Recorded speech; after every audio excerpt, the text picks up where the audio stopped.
بسم اللہ الرحمن الرحیم۔ جانوروں کی زکوٰۃ کے متعلق سائل پوچھتے ہیں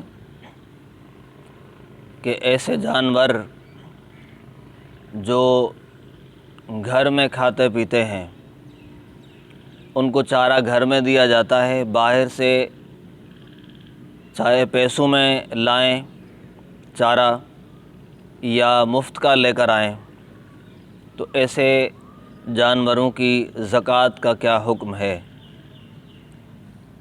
دوسرا مسئلہ یہ پوچھتے ہیں کہ ایسے جانور جو آدھا سال تو گھر میں کھاتے پیتے ہیں اور آدھا سال گھر سے باہر خود چر کر آتے ہیں، ان کی زکوٰۃ کا کیا حکم ہے؟ اور تیسرا مسئلہ وہ یہ پوچھتے ہیں کہ جب اونٹ وغیرہ کی زکوٰۃ نکالنی ہو، مثلاً 5 اونٹوں پر ایک بکری ہے، تو کیا ہم بکری کی قیمت دے سکتے ہیں؟ زکوٰۃ میں بکری نہ دیں، قیمت دیں؟ تو ترتیب بار ان تینوں سوالوں کے جوابات ملاحظہ فرمائیں۔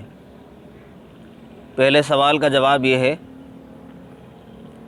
کہ جو جانور گھر میں کھاتے پیتے ہیں، خود سے باہر جا کر نہیں چرتے بلکہ ان کو چارہ باہر سے لا کر دیا جاتا ہے، چاہے وہ چارہ پیسوں کا ہو یا مفت کا ہو، دونوں صورتوں میں زکوٰۃ نہیں ہے۔ دوسرا مسئلہ اس کا جواب یہ ہے کہ اگر آدھا سال گھر میں کھاتے پیتے ہیں، آدھا سال گھر سے باہر جا کر کھاتے ہیں،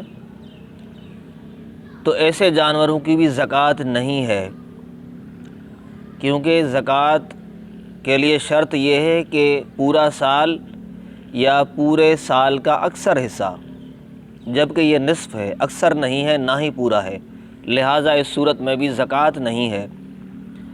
اور تیسرا مسئلہ اس کا جواب یہ ہے کہ بکری اگر زکوٰۃ میں دینا چاہیں 5 اونٹوں کی تو دے سکتے ہیں، اگر بکری نہ دینا چاہیں تو متوسط درجے کی بکری کی قیمت بازار میں لگوا کر اس کی قیمت بطور زکوٰۃ ادا کر سکتے ہیں، یعنی بکری کی جگہ بکری کی قیمت کسی مستحق کو، کسی غریب کو دی جا سکتی ہے۔ تو اس لیے یہ تینوں مسائل امید ہیں کہ سمجھ آ گئے ہوں گے۔ اللہ تبارک و تعالی ہمیں عمل کی توفیق عطا فرمائے۔ وما توفیقی الا باللہ۔